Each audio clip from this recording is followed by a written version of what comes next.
Hello and welcome to my world. My pockets are completely filled with full shulker boxes, which means we have a very big project today. So after more than 2000 days in this world, I am finally making a gold farm, accompanied by a bartering farm.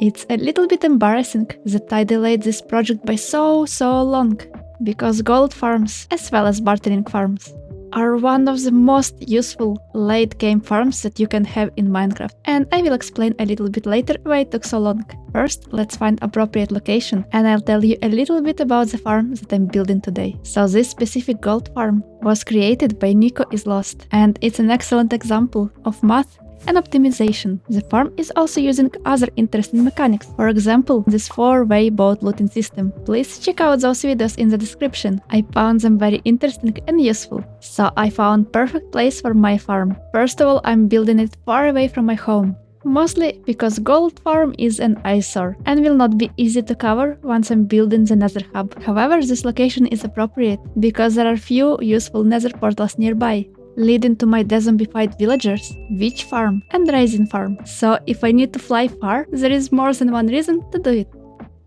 Alright, I was speaking about gold farm, but what about bartering farm? For the bartering farm, I chose this design by Potato Noir. Excellent name, isn't it? I really like this design because all of the farm output is sorted into shulkers, and that's important to me. At this point, sorting everything manually would be so tedious, and whenever I have any large project, it's just easier to grab a shulker full of all the goodies that you need, and naturally, almost always, the collection system comes in first.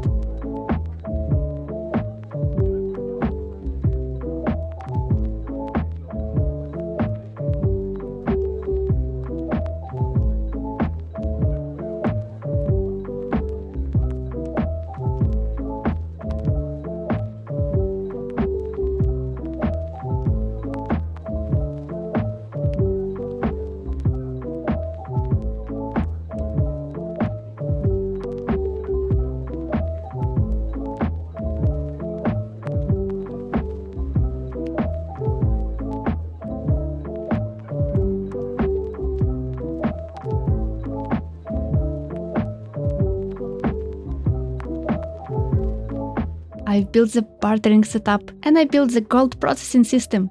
By the way, the gold processing system is also very interesting, as you can choose whether you want to barter all of your gold or convert it into gold blocks. I really love the existence of auto-crafters. Now I need to build 4-way boat looting system. What I need to do is to use dispenser in the overworld, dispense around 10 boats, carefully push it to the nether side, and put it in the 4 cardinal directions.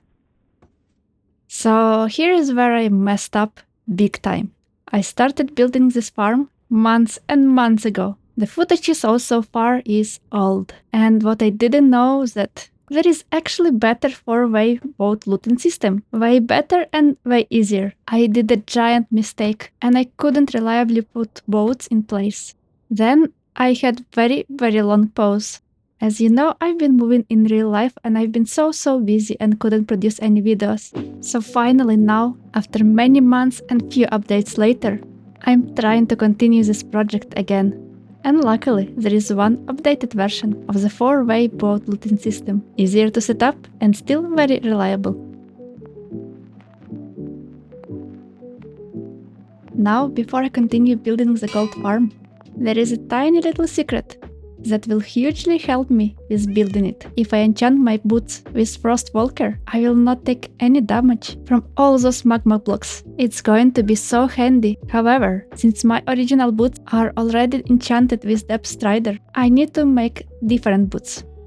And of course, I would like to add some unbreaking and mending, of course, feather falling.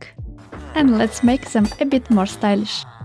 Frost Walker is such a fun enchantment and unfortunately only seldomly used. It's probably the first time I'm actually wearing Frost Walker boots in this world, but I feel I should wear them more often. So much fun! And of course, before I can continue building my farm, I just need crazy amount of magma blocks. Maybe I could have farmed it, but honestly, mining is not that hard either. There is plenty of it in the nether, only if I'm careful enough.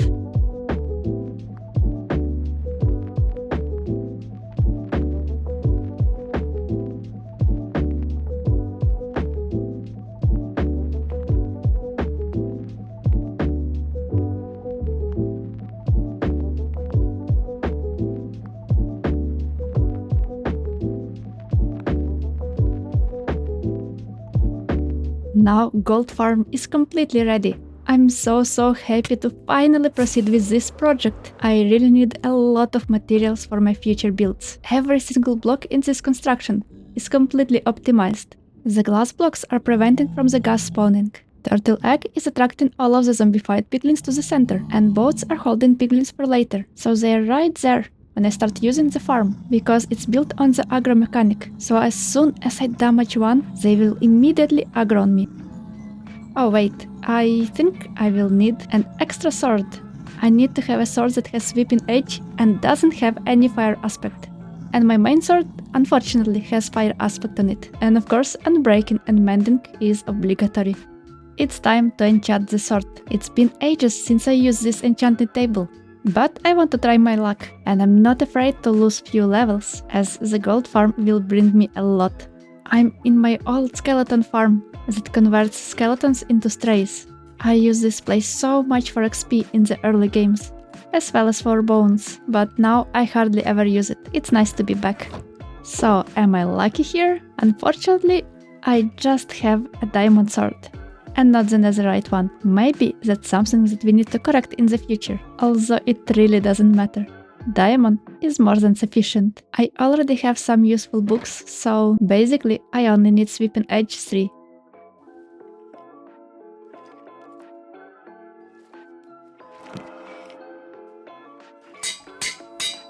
Before we can run Golden Farm, I need to set up sorting system. The farm will mostly produce golden nuggets, but also some golden ingots. All the golden swords and rotten flesh are basically garbage. Also, if I wanted to, I could trade that rotten flesh for extra emeralds and smelt those swords, but not now.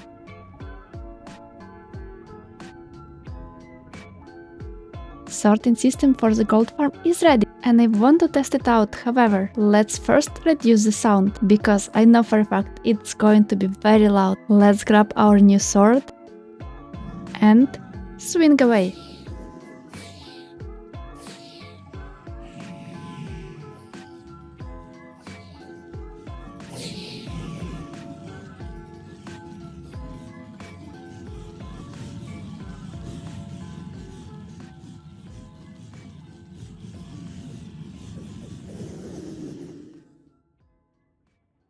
Oh yeah, I forgot to turn on the farm. Here is my problem. Let's flip this lever and try again.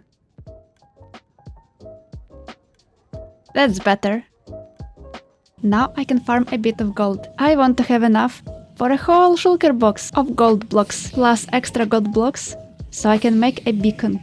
Beacon with regeneration is basically essential for this farm, so I can truly AFK here. But for now, I just need to be extra careful. Oh, those zombified piglins are so angry with me. That's how I know that the farm is actually working. Now it's time to bring some piglins for my bartering farm. I need around 24 of those guys. No babies, and preferably no crossbows, so they don't shoot me or each other in the process. With later updates to the boat, it's becoming easier and easier to transport the mobs. It's only a matter of catching them. For that, I built a small platform. Could have built bigger, but I don't care. And another platform to stand, 128 blocks above.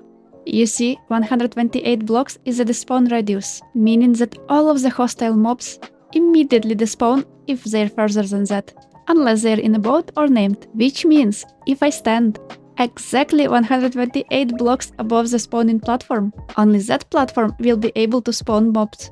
And if the mobs on that platform are something we don't need, like hoglins for example, I can simply jump up and they despawn immediately, so I don't have to fly up and down all the time. And now it's just a matter of patience and a bit of luck. Okay, so something new.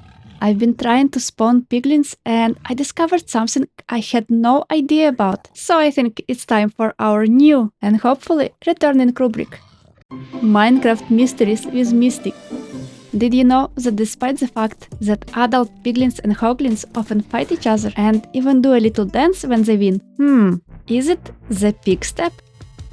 Baby piglins and hoglins, on the other hand, actually like to play together. And not only they look so cute, baby piglin can ride baby hoglin. It can freely hop on and off at any moment, unlike other mobs that ride each other. Looking at you, chicken jockey, those are basically glued together until one of them perishes.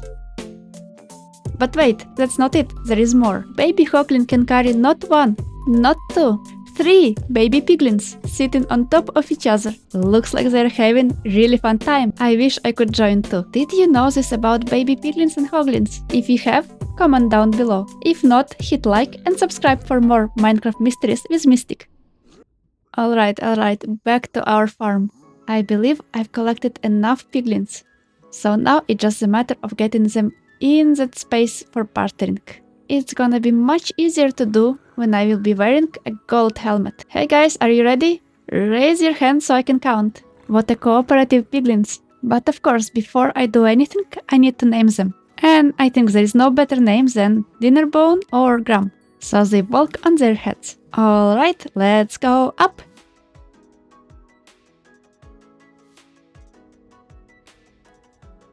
It took me embarrassingly long time to figure this out, but when I break chest with boat with chest, all the piglins become very angry. I knew this about chests and barrels and ender chests. I didn't know this about boats with chests. Today we truly learn. More Minecraft mysteries with Mystic again. And the farm is ready, the farm is truly ready. This project took forever, a embarrassingly long time. I failed many times along the way, and also I learned a lot. I ran this farm without sorting in the beginning, so I had enough items to set up the sorters. It took a while, but now it's working. Now everything is working, and I have at least a shulker box of different stuff. I'll probably AFK a little bit more, but I feel like I'm ready to take some big projects, and I have a lot of them in my drawer, plus that huge end project with all the zodiac builds. Hopefully it will be a bit easier to tackle now that I have a bit more ingredients. I hope you enjoyed this video, and I also hope you learned something new. As a reminder, or if you're new here, I plant one sunflower for each of my subscribers. I try to reply to most, if not all, comments, and I truly appreciate each and every like you leave. I hope you have an excellent time. Thank you so much for watching, and see you! Bye!